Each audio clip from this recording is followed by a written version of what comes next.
Please welcome CEO, Aurora Institute, Susan Patrick.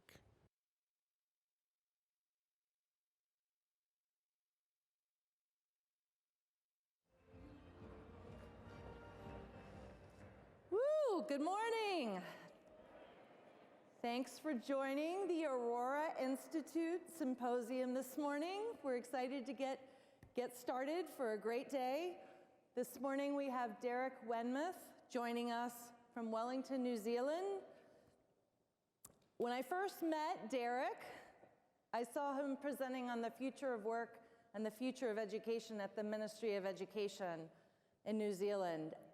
And during my Eisenhower Fellowship in 2016, I saw the work firsthand that he's done, working with schools all across the country, in New Zealand and also globally.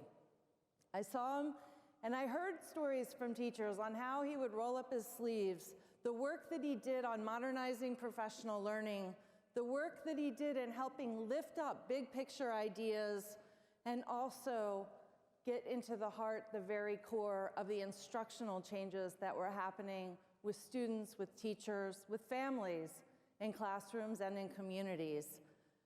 And Derek has had a huge influence on me, and I'm so glad that he's here to share with us his ideas around what's possible with the theme of future makers. Derek's deeply understanding of a global context, and he is incredibly generous in his spirit. So, Derek is currently a principal consultant at Core Education, which is a nonprofit education research and development organization that he co-founded with two colleagues in 2013. It's based in Christchurch, New Zealand. He's been a teacher, a principal, a teacher educator, and policy advisor for the ministry across all parts of the education system, from early childhood to tertiary. Derek is regarded as one of New Zealand education's foremost future-focused thinkers and is regularly asked to consult with school leaders, policymakers, and government agencies regarding the future directions of New Zealand education. Derek has been at the forefront of much of the system-level innovation in New Zealand over the past few decades, including setting up the virtual learning network for students in rural and remote schools around the country, assisting with the establishment of new schools, and work in the area of modern learning environments, establishing new models of practice-based initial teacher education, and more recently, in pioneering thinking around learning ecologies involving the whole community and education of our young people. Derek is regularly invited to speak at conferences nationally and internationally, and maintains a wonderful blog on matters relating to e-learning, innovations, and other aspects of interest to educators. In recognition of his work in this area, Derek was designated one of the Global 6 in 2008 by the George Lucas Education Foundation, and recognizes individuals making a difference in education. Please join me in welcoming Derek.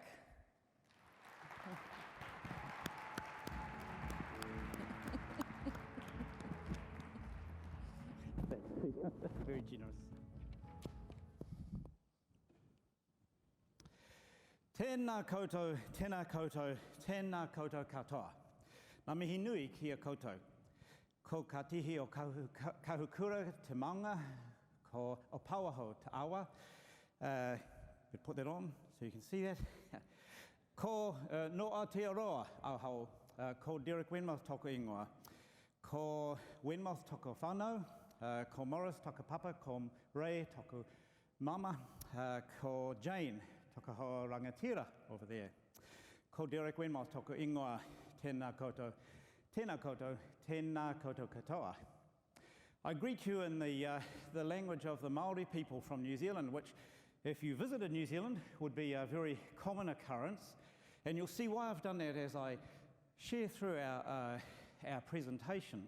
But one of the important things that's in there, what I've just shared in the Māori term is called a pepeha. It's a little bit about me, but the reference to mountains, the reference to rivers, the reference to places of importance, and then the genealogical references to family are very, very important within the Māori culture and pervade now the thinking in New Zealand and links a lot to what we heard in the keynote at the beginning of yesterday's session when we were talking about well-being, when we were talking about the way in which young people are being raised today, and to think aside from just academic performance to the more holistic view. And the challenge that our presenter last night gave about recognising all of the cultural assets that young people bring with them into learning. So that's my connection with you today, and I just have to say it's a real privilege to be standing here. In fact, it feels incredibly humbling because I've met, even yesterday walking around, people that I've looked to and admired in organisations that I've gleaned information from over the years as an educator. To finally be able to meet face to face has been a real privilege. So I hope that what I'm able to share with you today will give you some insights from just the experience in little old New Zealand, way down at the bottom end of the world here. It's a long way from anywhere. And for those who perhaps haven't visited or are unfamiliar with where we are, there we are right down in the centre of that map, that little group of 2 islands, a long way, in fact, 12,000 kilometres from here. It was a very long plane ride the day before yesterday, in fact 3 plane rides to make our way here. But the interesting thing, and the reason that I point this out, is that whilst we have a great deal of interest and understanding about what happens globally from our connection with the US, I'd just like to draw attention, it's actually shorter distance to get into this region of the world. And I mention that for a reason, because if I was to put a circle around just those few countries there, the important thing about that is to understand over half of the world's population resides in that area of the world. Over half the world's population. Now that's important for a number of reasons, which I'll perhaps allude to in the talk, but one of them is that if you come to New Zealand, you will see that cultural diversity represented everywhere. In fact, we had a visit from a group of schools from the US a couple of years ago, from Arkansas. In fact, some of those people are in the audience here. Shout out to those people. And I remember we were on the bus driving through Auckland, the major city, over 1 million people in the North Island, and we came down, and one of the school leaders said to me, how come this makes me feel like I'm in the middle of somewhere like Shanghai or Singapore? Because in fact, all he could see as he looked out were Asian faces and very, very few what he had come to see as European Pakeha faces. So our country is extremely culturally diverse, and that has a big bearing on the way that we think about the future and what we're doing for our young people. Just one of them. So here's my challenge for you this morning.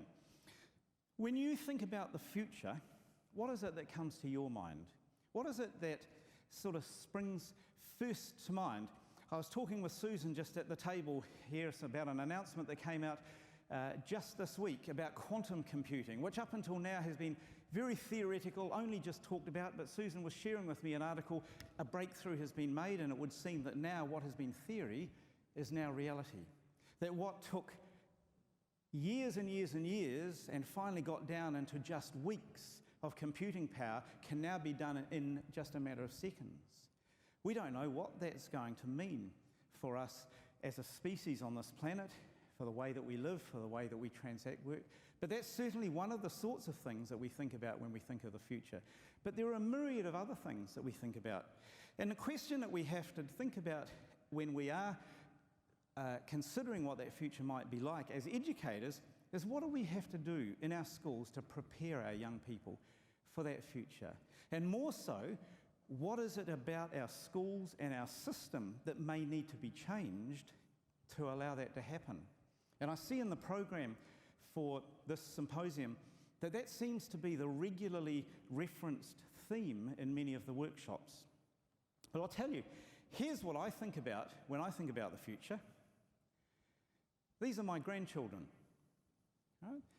And these young people have all been born in this century. So unlike me and from last century, these are all 21st century learners. 4 of them are at school now. Right? No, I got there. 5 of them are at school. 5 of them are at school. And they're enjoying what they can of the education system. But as I sit and watch them and their lives, a couple of things come to my mind. One is how much learning they are doing that doesn't take place at school. Right? That actually what is fashioning their view of life and the world and their relationships with others, school is one part of that, but there's so much more. And I guess with the benefit of being a grandparent, I see that so much more profoundly than I did with my own children as they were raised. The other part that I see for those young people is that we sit here as educators and we make great pronouncements. We've got strategies for 2030. It's just so far off. Can we imagine what life will be like in 2030? And the changes that will be there. And then we listen to people talk about 2050. You know, if you think about the Paris Accord and climate change, the predictions for this planet for 2050, and one of the things I guess I'm thankful for, I possibly won't be around then. But these guys will. And the predictions, you know, for 2100, the turn of the next century, are even more interesting.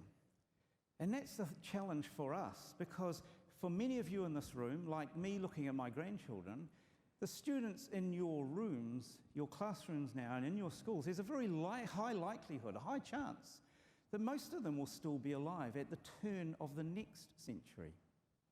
And that is the thing that compels me to view what we are doing as educationalists, as teachers in classrooms, as leaders in schools or school districts, as policymakers, to do so through a future-focused lens. Let me share a little bit more about what I mean by that. I think there are 3 things that we need to be mindful of as we're thinking about the future. The first of all is the thing that we need to be considering. Here we go. We need to learn from the past. Now, that's something that's very easy for someone like me to do, because there's a lot of the past that I can remember still. Right? But there is a lot of the past beyond that we need to learn from. Learning from the past means that we need to take a long, critical view at the things that have happened in our history that have informed what we currently do, the way that we currently behave, the actions and the beliefs that we hold dear to. Let's consider this for a minute. The steam engine is kind of symptomatic of the birth of the Industrial Revolution. And in the Industrial Revolution, we saw a mechanization of all the sorts of things that human beings had been doing before that. So the lifting and the operating of heavy equipment, ploughing, this sort of thing, the machines that turned up in factories and enabled us to weave fabrics in days compared to years when we were doing it by hand. So the steam and water power gave us grunt to do those heavy tasks. And that was actually a transformation in human history that is well recorded. It's also the time that our school system began, because it was envisaged that we needed to have young people who were better equipped and better informed to be able to work in these industrialized contexts, the factories and so forth. Well, since then, and most of this has happened, the next generations in my own lifetime. First of all, electricity. Electricity came along, and it enabled us to take what we were doing during the Industrial Revolution with steam and massify it, get into mass production. We could have electric machines now running more efficiently, more capably, and more in terms of greater quantity of delivery. Following that, we had the sort of revolution that most of us in this room have lived through, and that is the electronics, IT, digital technologies revolution, where not only could we just mechanize production and then massify it, but now we could actually automate it.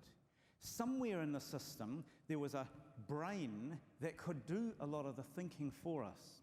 And in my lifetime, I've seen, for instance, things like car manufacturing has completely gone from New Zealand. We no longer manufacture cars in New Zealand.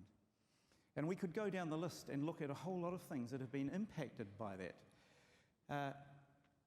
The way in which those brains within the mechanisms, the robots, if you like, are giving us ways of thinking about how work could be done that previously you hadn't thought about. But there's a revolution going beyond that now, and that's this one that's typified in the image I've put up there by the headset.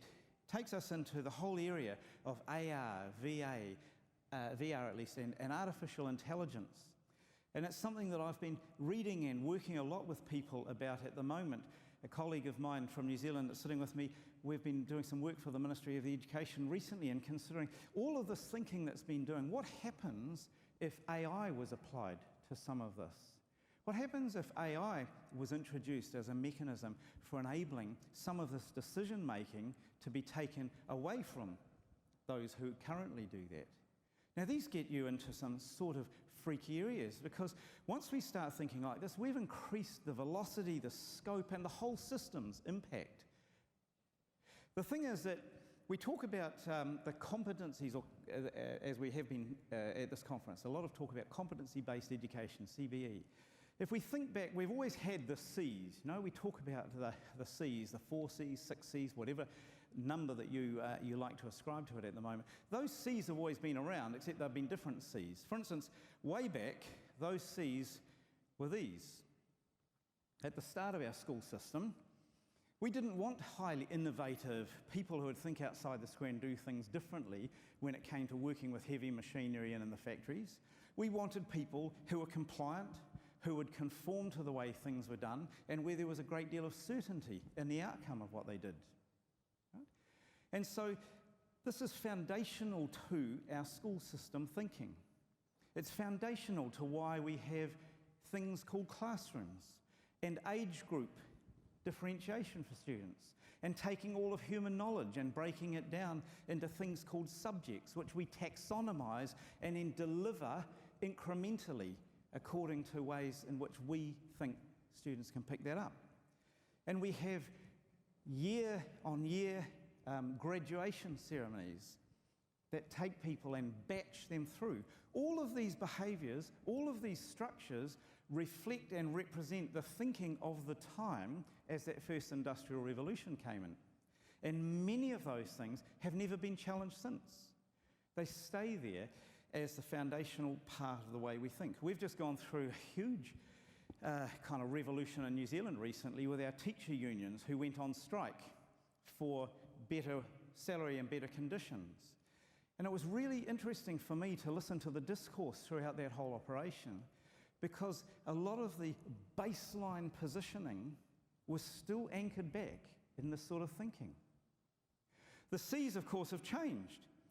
We're now in an age of change. Change is the constant, and not just any change, exponential change. Change that happens at the end of the hockey curve.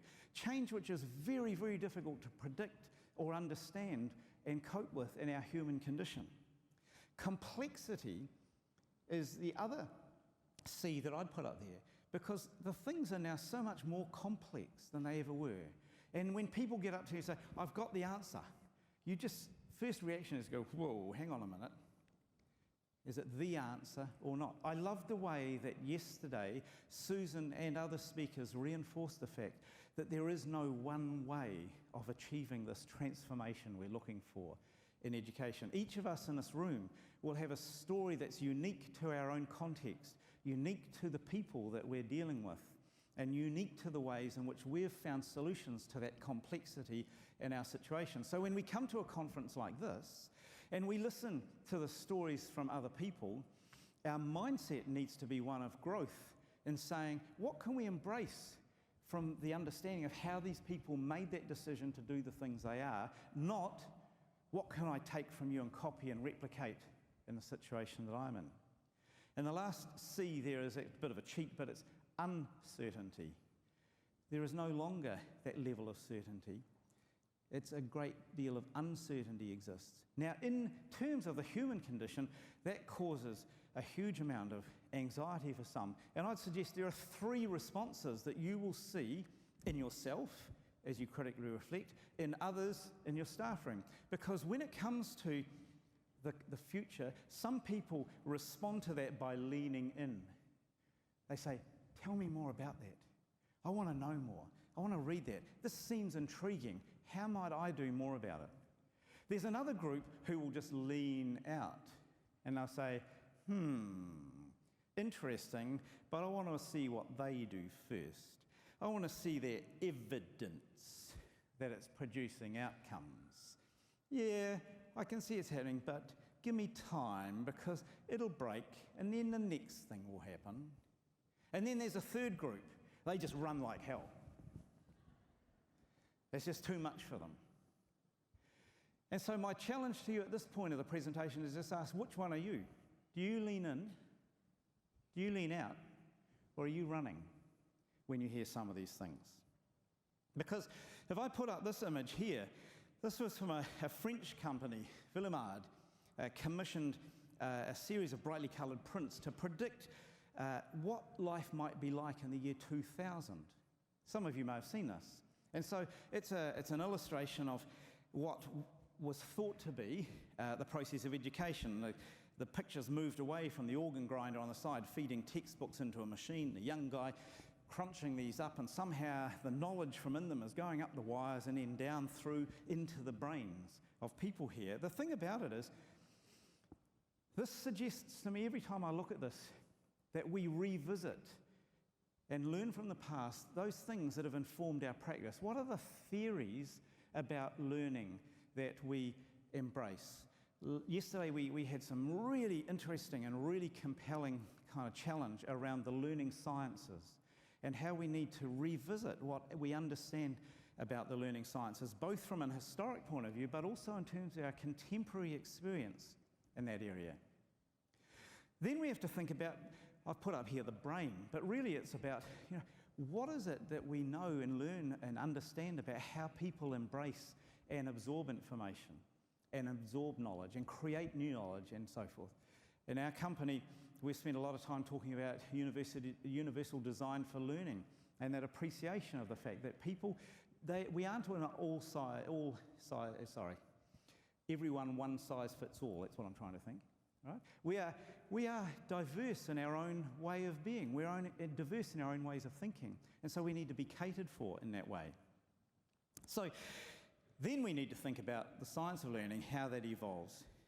So yesterday, Susan referenced a couple of these documents, the Educational Research and Innovation part of OECD, but talking there about schools need to drive a shift from a world where knowledge that is stacked up somewhere, depreciating rapidly in value, towards a world in which enriching the power of communication and collaborative flows is increasing. I want to illustrate a little bit of that for you as I go through the talk. I'm just going to go through this next slide. Actually, I meant to take it out, so I'm going to go through to here. So what that does is say, so how could we look at the future? What might it hold? And I'm not going to dwell on this one in a great deal of time because I want to take you to the interesting stuff is about how we can live now. But it is important that we do understand that we can't avoid looking to the future. And this is a whakatoki, a Maori proverb that I hold really dear to here. And you see, its translation at the bottom is fine to have recollections of the past, but wisdom comes from being able to prepare opportunities for the future. And that's a challenge for us. That's the challenge for future makers. Wisdom comes from being able to prepare opportunities for the future. What future, you might ask? Well, it's fairly complex and it's fairly dire. And we can't turn our face away from it, I believe, and pretend that it ain't there. Because those young children we saw in the first slide, my grandchildren, your students, are going to grow here. They're going to face incredible change in technology and what happens on the web. Right? One of the things that our family have collectively taken a big responsibility for is in response to what's happening in the environment, particularly in terms of plastics. Some of the statistics I've put on the wall there are quite alarming and quite frightening. There's no escaping it now. Every time you wash a garment that's not made of a natural material that contains some sort of plastic, microfibers and plastics are going into the wastewater and ending up in our oceans. It's not only about the plastic bottles that never decompose and break up. These are major issues. The islands of plastic that are floating around in the sea at the moment are causing mayhem, not just for the fish, but even for sea transportation. Then, of course, we see what's happening in terms of global conflict and wars and terrorism, and the fact that people who are caught up in that have to go somewhere. We see what's happening in Europe at the moment with the hordes of people moving up from Central Africa and making their way across the Mediterranean and into Europe. We think about environmental change. Conversing with someone yesterday about the fires in California. We're having really unprecedented weather patterns even in a place like New Zealand. And we find people sitting having discussions about whether or not climate change is a hoax. And this is happening to the future that my grandchildren will grow up into. We've got huge biodiversity loss. The number of flora and fauna species that will no longer exist on this planet, that have been part of our ecological ecosystem for decades and centuries and millennia, are just disappearing because of what we're doing to the planet. We're seeing the impact now of all of this on things like poverty. We were talking yesterday about equity. This is one of the biggest issues. This data is just from New Zealand. You could substitute your own from America. Poverty, we are seeing now this pushing apart of the haves and the have-nots. We're seeing it manifest in a whole lot of different ways. And again, we're getting a lot of people talking about this, but where is the action? The action's not happening because there is no simple answer. It's a complex one. In New Zealand, we're facing an epidemic of obesity in our young people, and yet we still support the sorts of things that are contributing to that in terms of the high fats, the high sugars, and things in our food. These things weren't there when I was young. My father had a vegetable garden. I still have a vegetable garden to grow fresh, to eat fresh. But obesity, you think, well, that's their problem because they're eating badly. And to a large extent, it's something that the people who are caught in this trap are going to need to deal with. They can only deal with it with our support and with a larger view societally of what it is that we're feeding, because the cost comes back to us. One of the biggest health problems we have in New Zealand is with diabetes as a direct consequence of obesity and diet. This was a report that came out last year that epitomises the sorts of things that it's having an impact on our young people, and of course it directly relates to our keynote from last night. But you look at that from the Australian Loneliness Report. Who would have thought a couple of decades ago we would have things like a loneliness report being published?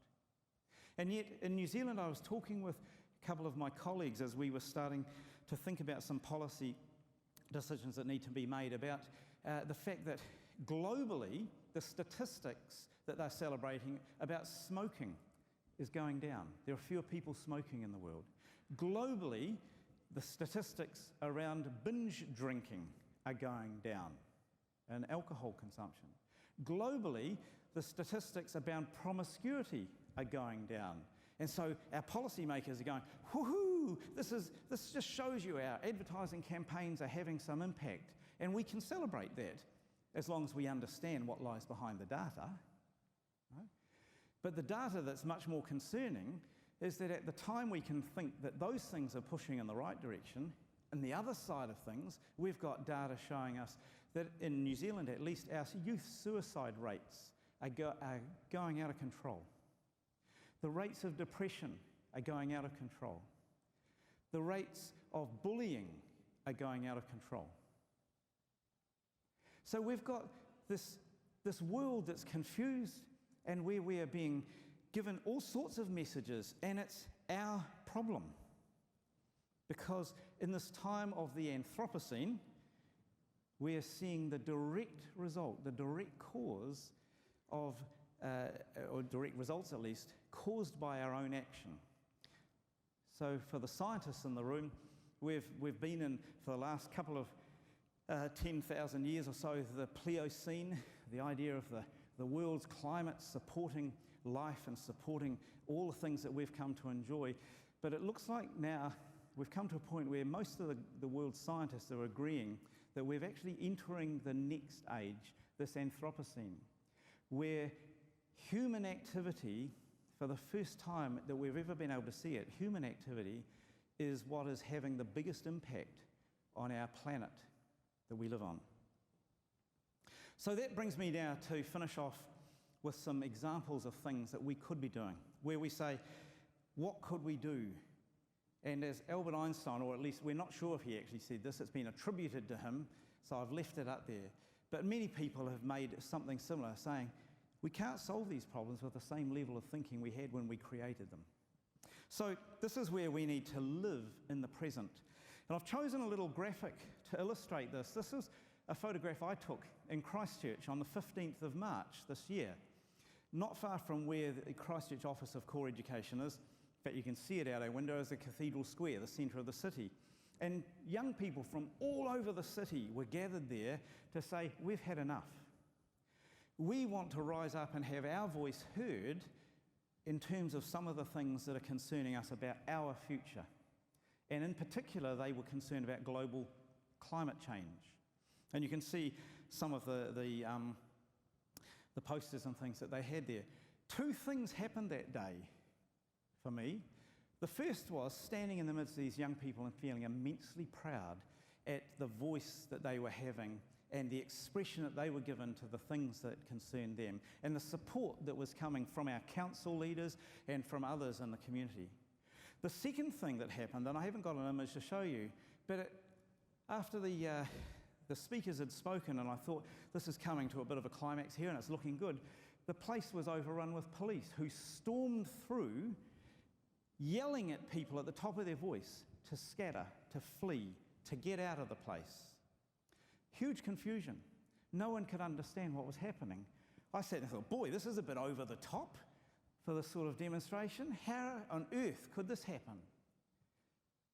Turned out that a single person, only a mile away from where we were, had taken it into his head that there were too many immigrants coming into New Zealand, and in Christchurch in particular, and in particular Muslim immigrants who to him represented a threat.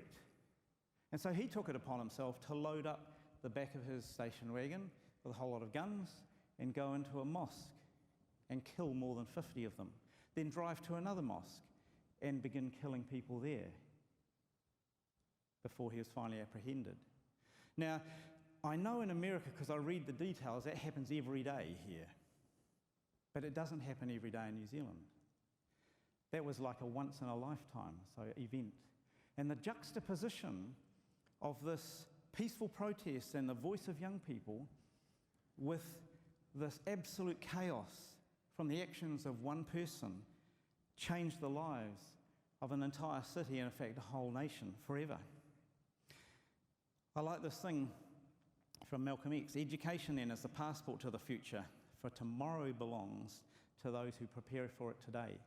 So let's think, how could we prepare for it today? The OECD's been doing a lot of work on this, and it's one of many who do this. But I put this illustration up because I kind of like it. We can make sense of it as educators.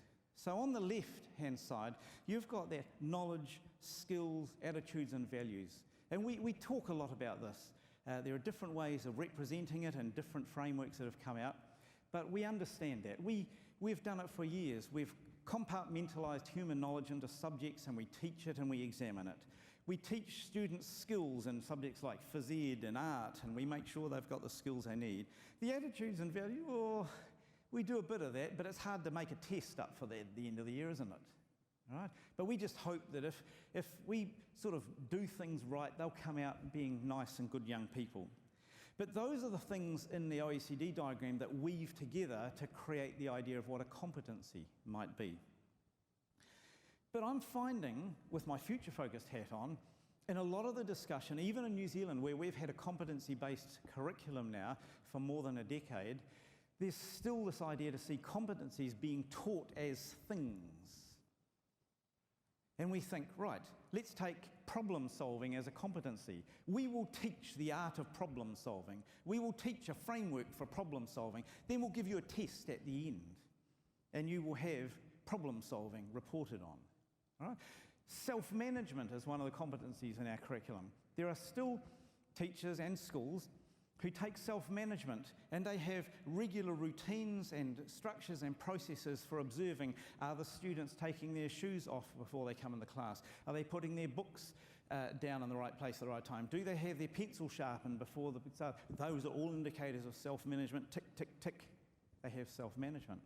Now those might be appropriate kind of observations that you make along the way, but unless they're leading you somewhere, they don't really fulfill what I think is the requirement of a future-focused education system. That lies in the circle across to the right. And you may or may not be able to pick out all the detail, but I want those little clover leaves there. One of them talks about creating new value. Those young people in the square in Christchurch on the 15th of March were attempting to create new value by giving expression to the things that concern them about their future. Creating new value, I could go on about that for a long time, but that remains one of the things. How would we identify young people successfully creating new value through the things you do? I'll show you an example shortly. The other one is about taking responsibility, because we've talked a lot about student agency, and I'm the biggest fan of student agency and agentic practice you'll find. But for me, there's an important thing to understand, that human agency, student agency, requires an understanding of responsibility at 3 levels. The first is about responsibility to self. You need to understand a lot about yourself, how you learn, why you learn, what motivates you, what impacts your beliefs and the systems that you adhere to, and so forth. That's a responsibility. You can't just sit back and say, oh, well, you know, anything goes, and call yourself agentic. The second thing it requires is thinking about responsibility that you have to others. Otherwise, it's not agency, it's just hedonism. Right? And we have too much of that in our world at the moment. I'm going to get ahead at everyone else's expense. The third thing that agency is an indicator of agency is a responsibility that then I have to myself, I have to you, and you to me, but the responsibility that together we have for the environment that we share. Whether that's the environment at home. How many of you got teenagers? Few hands. Yeah. How do you get on getting them to do the dishes, to put their socks in the washing machine, right? That's as much an issue around the environment, because that's partly about self-responsibility, self-management, but it's also about if someone else has to live in the house, we need to do the things that mean that we can work well together. So how might this play out? I've got 3 stories from 3 schools, and I hope you can see how they build up. The first story is from a new school in South Auckland. It's one of the, we haven't got many of these in New Zealand, but it's a junior high school, junior college, so it goes from year 7 through to year 10. So it traverses what traditionally was our elementary schools and our secondary schools, and it sits in the middle, 4-year groups. The principal up there, a friend of mine, has done some pretty interesting thing, and he's always thinking outside the box. And so he's thought, you know, he's really bought into some of the things I've been talking about. That learning, we cannot continue teaching subjects, because nowhere else in the real world does that exist anymore. Right? If you're a scientist, you aren't just a chemist or just a physicist or just a biologist anymore. The area of science traverses all of those things. And then you probably have to get into human ethics, which takes you a little bit into thinking about sociology and so forth, and philosophy as well. Saying, how can we do this? So here's one of quite a number of schools we have in New Zealand now, but this one I want to show you. We're saying we owe it to our students to ensure that they have the basics of literacy, numeracy, and so he makes provision for that in these blocks in his timetable. But the rest of his timetable, the students are working on student-led, student-owned, authentic, project-based learning. You think, How do they do that? Well, one of the things that they've done is they've set up this amazing array. They've taken the whole curriculum and they've taken all the outcomes that are expected of them to report on in terms of student progress, and they've turned these into bite-sized micro-credentials. And they've made the criteria for those micro-credentials available for students to look at and analyse. And in their projects, they then work with these to make it understandable and provide the evidence. I've got just a few short clips of the students talking about their experience. The first thing, a little bit here of a student talking about the digital badges, which are the representation of the micro-credential. For overall skills and different areas of the curriculum, we have our digital badges. Each badge is linked to different criterias, and the criterias come from the New Zealand curriculum. So, for example, we have some badges which are more linked to the performing arts, like badges that are like I can have a multi-literate understanding of the arts, and different badges which require you to work with science, a badge that requires you to work with experts from outside of school. And yeah, so each badge is linked to a different criteria which assesses us on our skills. Okay, so you get the idea? Well understood. That's a student articulating their understanding of the badges. So you sit there and think, where do the teachers fit then? If the kids are doing all of this sort of stuff, what does the teacher do? Well, here's a teacher's view. Well, every teacher in the school is a MAC, which is a mentor, advisor and coach. And in that role, we have a group of about 16 students, and we're their MAC for the whole 4 years that they're at OJC. Basically, we mentor them and we advise them and then we coach them. So it's looking long-term and short-term, helping them with the day-to-day skills that they're going to need to be successful, not just at OJC, but ongoing as well. And then also advising them academically, and we're basically aware of the holistic well-being of every one of those kids. So you did mentor, advisor, coach. What happened to T, teacher? Transfer of knowledge, conveyor of everything I know. Well, that expertise still lies there, but it is manifest through the mentoring, advising and coaching roles. It's a whole different way of supporting these young people. So the learner understands what the badges are and about how they get there. The teachers are still integrally linked, and you'll hear that last statement where they talked about, we look after the holistic view of the child, their well-being, their support for learning and so forth. Not just are they learning the academic stuff, but that rigour is applied, and you'll see this coming through, because in the process then, the students have to collect evidence to show what they've learned. Listen to this young fellow. So at the start I was not very good at it, and I was only able to get emerging or effective, but now I've recognised how to collect different evidence from different things and how I can use multiple things that relate to the criteria to get higher badges and levels. Now when I pitch, I have photos and videos of things that I've done that relate to the badge. So as he's working through, he understands that it's his responsibility for collecting that evidence, and he does that by collecting the artifacts he's producing, taking photographs of what he's doing, collecting feedback that he's getting from his peers and from his teacher, to the point then where he makes the pitch. And there is no one time to do the pitch. The students then say, I reckon I've got what I need to demonstrate what I've got for this micro-credential. So they put their hand up. Figuratively, there's a process for doing that, and say, I'd like to make a pitch for this badge, and here's how it happens.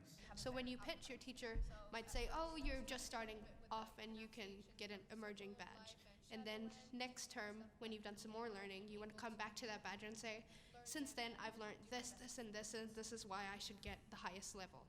Badge pitching in itself, it's a really long process. We work on it all throughout the year. There is a week or a few days dedicated to badge pitching, but we're constantly working on it every single day. Badge pitching helps us to reflect, and it's a way for us to look back at our learning and see, what have I actually learned? So you'll see a lot of reflective practice taking there, right? The young people saying, okay, I've given it a go, I've got it to this point, here's the feedback I've got, doesn't stop them having another go and improving on that and taking it to the next level. So the badges aren't just a unidimensional representation of the micro-credentials. There are phases and stages that you can work through to improve the demonstration. So what do the teachers see as the value of that? I caught this little clip here from a teacher talking about the value that he sees in this. I think my biggest thing is that it's student-centered. It's about relationships. It's about being very clear with what your role is as an adult to support that child, and choice. I love the fact that our students have choice and that they are co-constructing what we're doing. They have support and boundaries, but they have ownership. They have support and boundaries, but they have ownership. I think that little illustration I'll come back to a reflection on, but it shows you this is not just a class or one part of the curriculum. This is the way that school operates. So the question for me is, that's great, and they're working towards some fabulous stuff. But one of the critical things that we need to understand as we're developing these young people working this way through, and I wish I could show you more of the inside of that class because some of the learning is fantastic. But I put this example up because one of the critical skills, I've just mentioned the word 3 times now, is critical thinking. You know, it astounds me as a professional development facilitator how many times I work with groups of teachers and find such an uncritical adoption of the latest trend, the latest fad, the latest piece of information that comes through, the latest news that emerges. And if you look around the world today at the things that are happening in so many countries, including the one we're in at the moment, that uncritical embracing of just what we're fed through the media is leading to all sorts of confusion about what that future might be like. And so I chose this example. This is another fairly new school in New Zealand. I had a bit to do with its establishment. It's just not far out of Christchurch, Rolleston College. It's a secondary school. And one of the things that they talked about there, you'll see at the bottom, is the headline out of the newspaper from just a couple of days ago. Fake news, how students are learning fact from fiction, or learning to distinguish fact from fiction. And the critical thing here is to think about, how do we know stuff? And as educators, this is one of the things that I would implore you to grapple with and to think about. Because Daniel Levitin, who wrote Weaponized Lies, if you haven't read that book, I encourage you to do it. It is fabulous. It challenges you to the core in terms of that stuff that you just take for granted or accept. But he suggests that there are 3 ways that we acquire information. And it aligns with what many theorists say. First, we can discover it for ourselves. And there are many theorists in our background who talk about this the Socratic method, where we're talked to until finally it emerges the truth for us. We discover it for ourselves. Or like Newton sitting under the apple tree, had a sudden revelation. Or we can absorb it implicitly, which is how a lot of young children learn about the world, by just observing their parents. And it's part of what we as educators expect our kids to do at school, by the way that we march them between classes. It's all about routine and rigor, isn't it? Or we can be told explicitly. Now, if you think about our education system, our formal education system, a huge percentage of our fundamental belief about how we know is wrapped up in that third one. We tell people explicitly. We wrap the knowledge up, tie a bow on it, put the word curriculum on it, and shunt it out there. We tell people. And then that's given rise to generation after generation now sitting back and saying, it was on the TV, it's got to be true. Okay? Our Prime Minister said it has to be true. That person's got a PhD after their name, it must be true. The thing is, how do we distinguish fact from fiction? So this school did a really neat thing, and it made our national news. They said, let's explore conspiracy theories. So again, they allowed students to divide up into groups, to take a conspiracy theory, and I'll just put a few examples up there, but what you would see relevance in among the ones that they chose, and said, let's dig deep into this. So again, the teachers in this, and I unfortunately don't have a clip because it was so recent, but the teachers talked about how they sat back and did exactly what the teachers at OJC did. They were mentors, advisors, coaches. They let the students do the digging, but they gave them the skills. They challenged them and say, well, how do you know that's true? How do you know that's true? How are you going to verify that? Where's the backup and support from that? Where is that perspective coming from? And then the assessments were made of things like evidence of critical thinking, collaboration, the scientific inquiry that sat behind it, communication. The teachers involved, it was a collaboration between the head of science and the head of language in the school, or head of English. But it involved quite a few other teachers as well. And I applaud that because to me it was one of many examples I could have given of that area of critical thinking, which I think has been a long ignored part of our system. Now, if students have the skills, as I've illustrated with OGC, with micro-credentials, to self-manage and understand themselves as learners on the one hand, and are being equipped and understand critical thinking to understand the difference between fact and fiction, then they're in a position to take on some really authentic real-world problems. Some of you may recognise this. It's the Sustainable Development Goals from the United Nations. If you're looking for examples of contexts to put your students' minds to, you could spend years developing your curriculum around these 17 things. And the point is that those things provide you with everything you need to develop your curriculum to do the sorts of things I've just shown you. It's a starting point for engaging students. Students are much more engaged if you say, we want to dig into looking at poverty. How might we address that? I was in a school towards the end of last year where students were looking at this as an issue because not far from their school they'd noticed lots of people starting to congregate in sleeping bags and things in the evening, saying, why does that have to happen? And others were noticing that at school, kids going out without lunches and things because there wasn't enough money to pay for those lunches. Many schools in New Zealand are setting up their own breakfast club to support kids like that. Now, these are actions it takes to get there. In New Zealand, because we've been operating as self-managing schools for so long, every school has had to come up with its own mission statement and its own set of values. And these things here align strongly with the values that many schools have espoused. So there's this linking between theory and practice going on all the time. These are issues that matter for students. One last example I want to show you is of a small school way up north of Auckland, only about 200 students, located in a coastal settlement near probably the northernmost city in New Zealand, Whangarei. And they have got an incredible outdoor environment right at their doorsteps with the coast. And what they've done is to make that environment part of their curriculum, not just for one study, not just for one class, but for the entire school curriculum across multiple years. Listen to what they've done. Our Year 7 and 8s have the most fabulous opportunity to work with some more people within our community through Tutukaka Land Care. We have Cam McInnes in there, and he has been a wonderful community rep who is happy to come into our school and work with our Year 7 and 8s about pest management.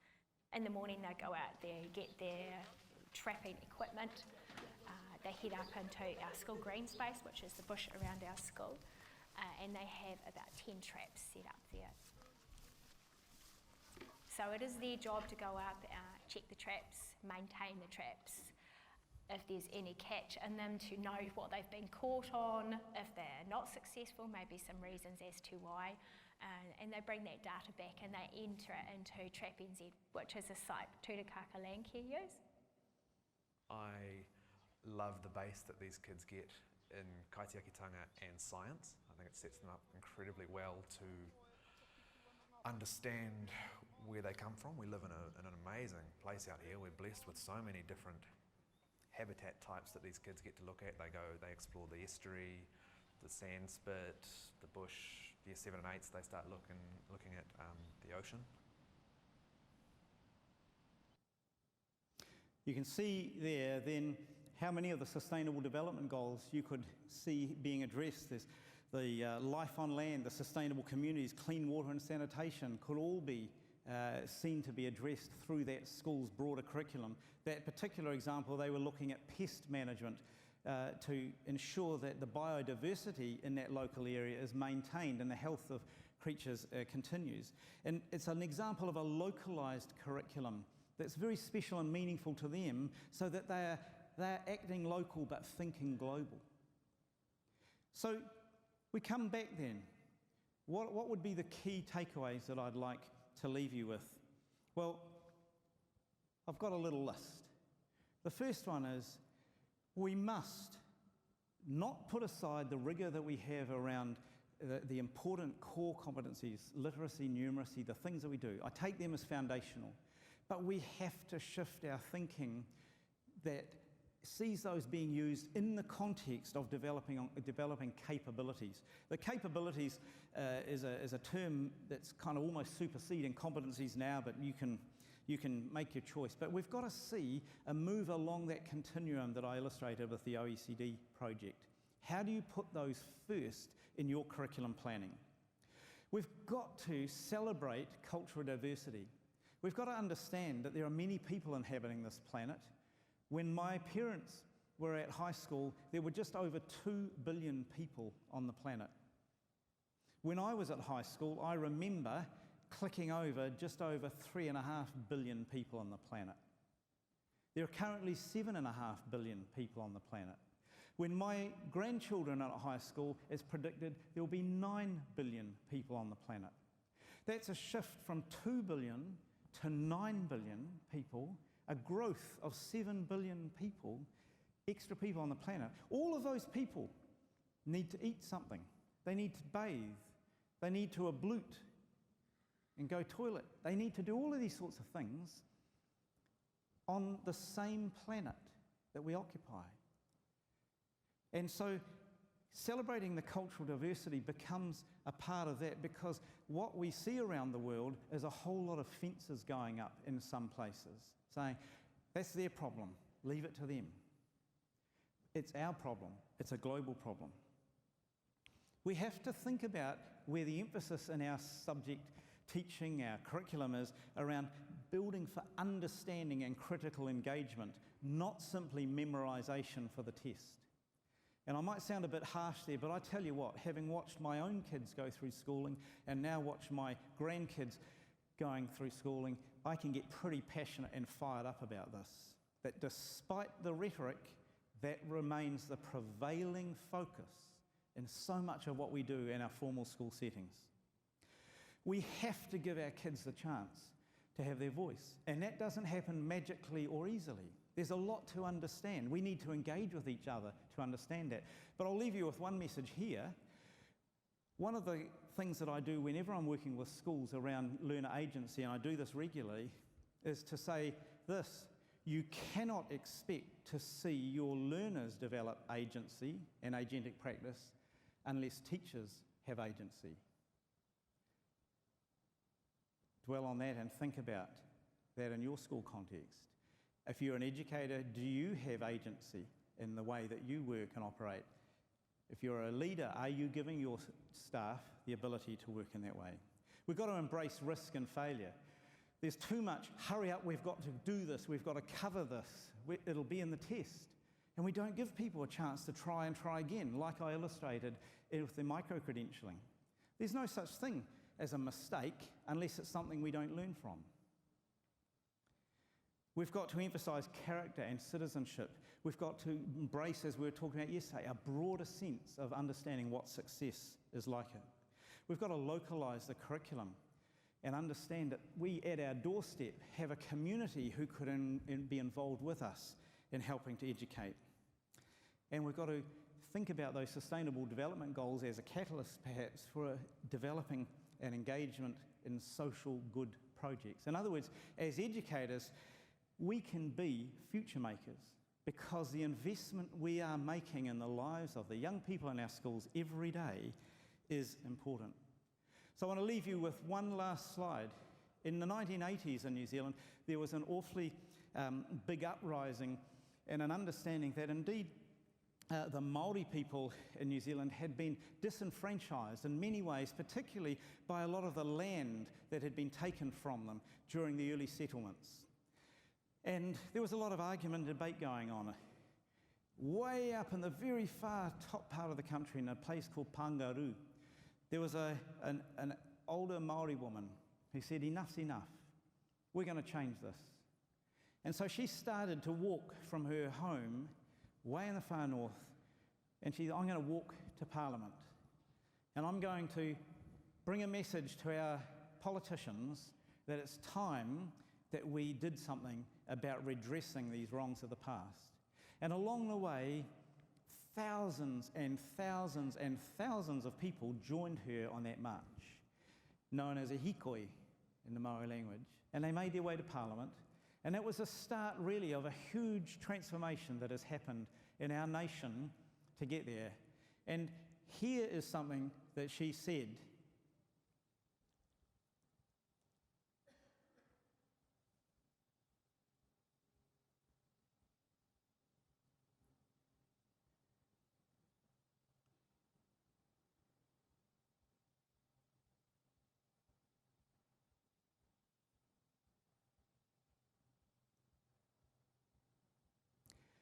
I think there's wisdom in that for each of us in this room, with the drawing of my picture of my grandkids behind that to illustrate. There's wisdom in that expression. You just cross out Aotearoa, Māori name for New Zealand, put United States or whichever country you're from. It holds true.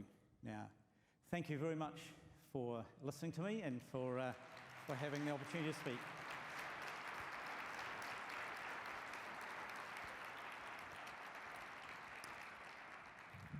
I was going to invite Susan, but she's already on her way here. We're going to have a bit of a conversation to follow up. Thank you. Thank you, Derek. As we're taking a step back and seeing a different future in 20 years, in 30 years, and 50 years, and I was going to ask you a bit more about the trends that you're seeing and those OECD publications and the research that they've been doing on innovative education has been really insightful. They catalog a lot of different countries that are engaging in this work in different ways. But I'm going to ask you about the promising trends that you see outside of New Zealand in innovations. And I'm thinking particularly about just the core of curriculum, instruction, pedagogical innovations, and assessment. And you gave us some pieces of that. And one thing I've been struck with in my time when I'm outside of the United States, even in Canada, I'm on the same continent in North America, of the difference in how we think about curriculum. In the US, there is almost a curriculum equals content. Yeah. Just assumption. Not everywhere, but in a lot of places. They say, what curriculum are you delivering is a very common thing. Yep. And if you go to places that have been doing personalized learning for longer, like Alberta, Canada, British Columbia, I know we have a whole group of different Canadian educators that are here joining us. The curriculum is about a framework of the ideas, which is almost like the capabilities. Yep. I haven't heard it talked about that way.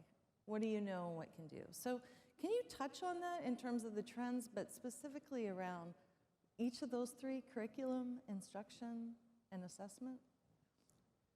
Ooh, where to start? Susan, I think from a future-focused point of view, the biggest trend that embraces a lot of that for me, and it's probably in the work that I do, how I say it, is really around shifting the ownership of learning. Because until we achieve that, those three things, curriculum, assessment, and so forth, are still largely being thought about as something that we take responsibility for, we being the educators, the policymakers, or whatever. Now, we've got a role, but unless on the ground we somehow shift the ownership of that learning in the way that I illustrated with Ormiston example, or even the way that the Roslyn kids were developing, then it's still going to be, no matter what we package it as, what words or labels we put on, it's still largely something that we, the system, does to the student. And so when we achieve that, and that's really at the heart of agentic practice, you can't, it no longer becomes them and us, it becomes we, the whole system learns. And so then curriculum becomes something that is around understanding the knowledge that we need to gain, but the actions that we need to apply that knowledge through. Assessment becomes something that's integrally a part of what we do, because we're constantly reflecting and collecting that evidence and thinking about the impact of how we're getting there, instead of something that's marked off at a test at the other end, and so forth. And so I think that shift is the most difficult thing to achieve, because as you said yesterday, those things like the structures, which are often right at the very end of a transformation project, are the things that get in the way and inhibit that. So it's, I'm not sure if that's an exact answer to your question, but it's how I would respond. Well, there are two things that you said in there that I think are really critical, which is in the New Zealand curriculum, there are frameworks of the subject domains. So there are clear learning goals for science, yep, for social studies, for literacy, English literature, numeracy,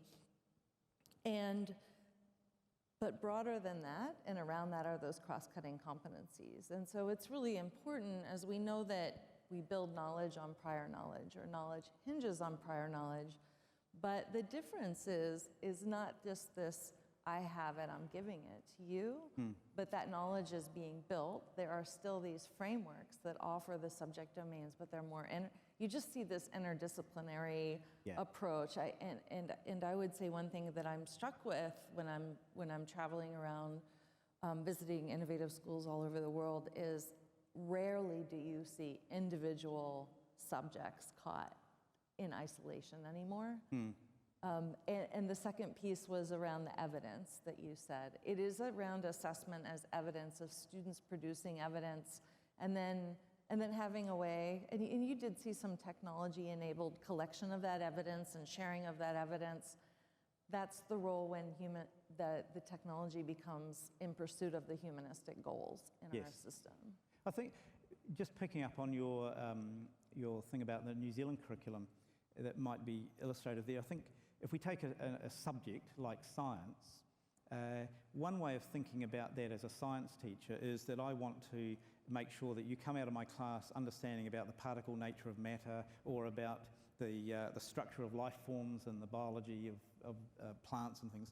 Or I can have as a goal within that framework that I am actually educating you to think and operate like a scientist.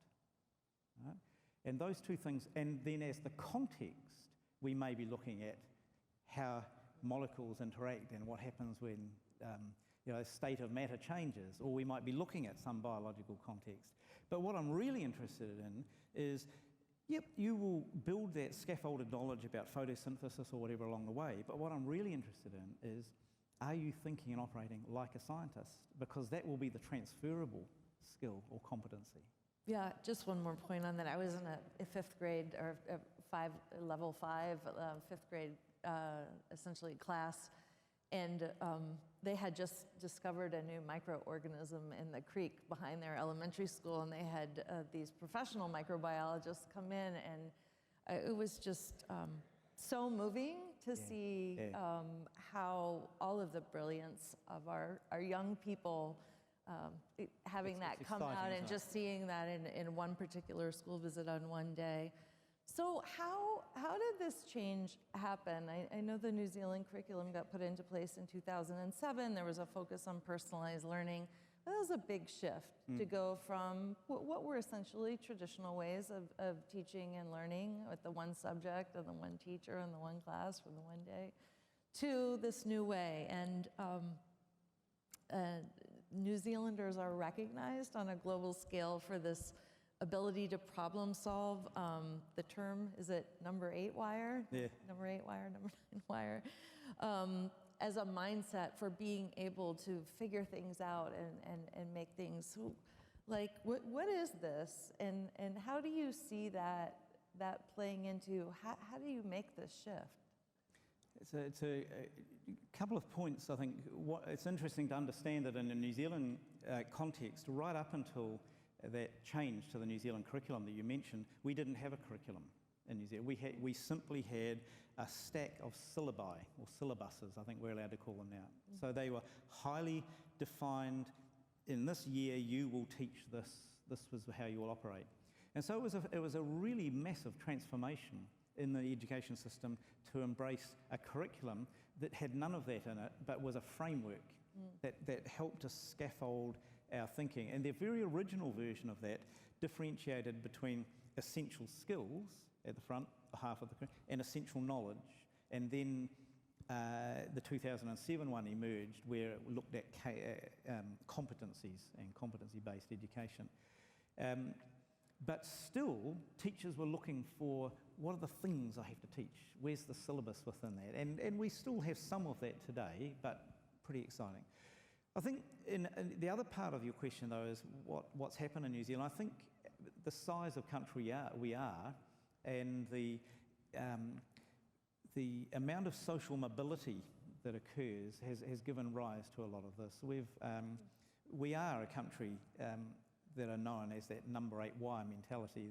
That's number 8 wire, for those who don't know, is the standard gauge fencing wire that is used on rural properties to keep the sheep or cattle in. And right after World War I, in fact, the Prime Minister of New Zealand at that stage was facing, how are we going to get everyone back on the land and doing this? He said, that's all right, just go around and deliver everyone a roll of number 8 wire, because they can fix anything with that. So that's where that came from. But it's like our duct tape. Yes, it's like your duct tape, it is. But I think it's that can make it happen, because the other thing in New Zealand, we've never actually had the wealth in the country. We haven't had lots of access to funds through charities or other sort of agencies to do stuff. So we've just had to get on and do it. And the change that we saw alongside the curriculum, at the same time we changed our whole structure for schools to become much more self-managing. A key part of that was actually to see them become part of their communities. And I think that's been, for me, one of the strongest change factors in the New Zealand education system, is that by legislation, schools have had to be very strongly connected and attached to what's happening in their community. I have a follow-up question related to that, if you don't mind, which is, how does accountability and quality work in a system that's so innovative? We've got a couple of structural things that work there. So each school has a board who are elected representatives from their community, and that board has all of the delegated responsibilities of a board of any sort of company. So there are accountabilities and monthly reporting from the principal to that board, so that happens. And then we also have in New Zealand a thing called the Education Review Office, and they have a statutory obligation to review every school in New Zealand, usually on a 3-year cycle, although we've just moved to more flexibility in that. So schools that are perhaps not achieving as they should, or where there's some problems, may get reviewed every year, and some schools that are doing outstanding and well may only get reviewed every 5 years. But they're getting reviewed on a broad range of processes, inputs, and outcomes, right? Yeah. It has to do with the teaching, it has to do with the practices around assessment, and even performance assessment and moderation, that calibration that happens. Yeah, they look at all of those, and their connection with their community and how their curriculum design reflects that, all that sort of thing. Yeah, because the accountability that I saw, I had young elementary school students telling me that their goals were to achieve 1.5 or 2 years of growth in a single year. And I was thinking, how do they know? But that idea that the board and the local board has access to all of this transparent data, and the children, the youth, the families, the parents, the educators, everybody had this sort of trajectory that they knew that they were trying to reach over time. I think it's a good point, Susan, and it's our objective, and it certainly is present, I would say, in most New Zealand schools. but it's something we're always striving to, because I think there's been a long time in our education system sort of an acceptance, particularly, as you go class by class, you get some student here and your profile of achievement in your class might follow just the curve like this, and you think, well, as long as I can pretty much hold them to that curve, I'll send them up here. Rather than thinking, well, actually, this child may be a year or 2 or 3 behind where I'd expect them to be with their reading or their math or whatever. So I'm going to make it my job to see them get right up to where they need to be. And I guess I'd confidently say that is the mindset of educators in our country. Well, you seem to have the information on that too. So it feels like these curriculum frameworks are really broad, but they actually provided a lot of transparent information about where everyone was. And there were often multi-age classrooms, Yes. usually two years age. But so other just from your view, looking at the U.S. systems, there's Phil McKinney asks us to consider what he calls killer questions. What killer questions do you think should be used to help innovate the U.S. education system? I know you've spent some time with the group, the amazing pilot of schools with the Office of Innovation in Arkansas that's growing along their journey. What kind of questions do you feel like would be helpful for us to probe? There's always just one that comes to mind first, is why. And that sounds a bit, a bit limp really, but I think when you start to sit saying why to everything that we do, why have we got our school organised in the way that it is? Is it the most effective organisation of our students and our staffing to achieve what we want to do for learning? And ask, why is our curriculum organised in the way that it is? Could we be doing something different that would enable our learners to gain access to this, not just the knowledge, but the competencies that are transdisciplinary and so forth? So it's the work of a number of people here keep coming back to that notion of just causing us to ask why. But I did have to look up Phil McKinney's work because I wasn't actually that familiar with it. And I noted that there were 3 questions that he asked in there, which I thought, actually, I could buy into that as well. He suggested that one is really, do we really know who our customer is when he's talking about businesses? And I thought, actually, that applies to education. And that's something I feel quite proud about in the New Zealand system, that I would say with confidence you could go into most schools and see when students come into a new cohort in the year, there's a huge effort to really deeply understand them, and not just them, but their parents, their whānau, their background, both as learners, but also just as people and as interest. Another one he had is know what you sell them, and that comes back to that why in my regard. What is it? What actually are we here to be able to deliver to them? So. Although that came from the business paradigm, I could see those rich questions are the things that challenge us. I know in the time that I've spent in China with the Ministry of China, I got a question around gifted and talented education, and it came up that, do you know how many, this was several years ago, how many students are designated as gifted in China from the ministry? 60 million. So how many children are in our entire K-12 education system in the US, which is a big country? It's 55 million. And on that note, it became really clear. We've got to organize the system so that every single child has the ability to foster the gifts and the talents and the assets that they have, learn deeply, and have these kinds of experience. So just on a last note, I'm always encouraged. New Zealand's 4 million people. We're just about to hit 5. All right, 5 million people. And I feel like any state in the US could be thinking about, what does our system want to look like? How do we move? We don't have a national system. What would be your final words for us to walk away from? Oh, that's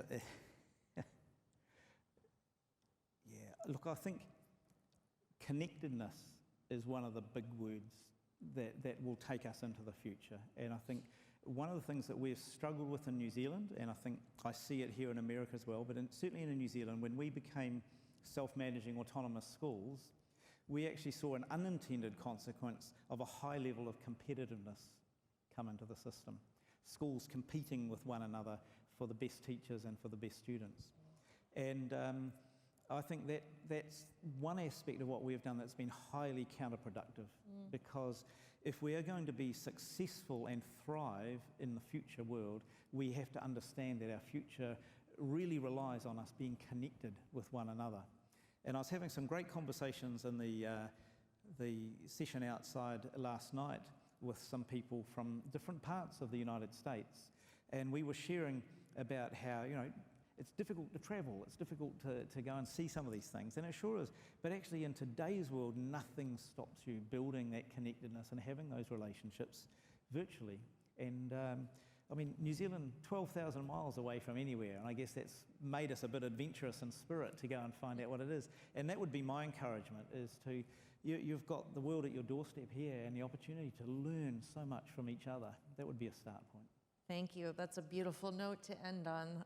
In the spirit of learning from each other, enjoy today. Go to your, there's a break right after this, and go to your sessions. Please join me in thanking Derek Wenmoth. Thank you. Thank you very much. Thank you so much.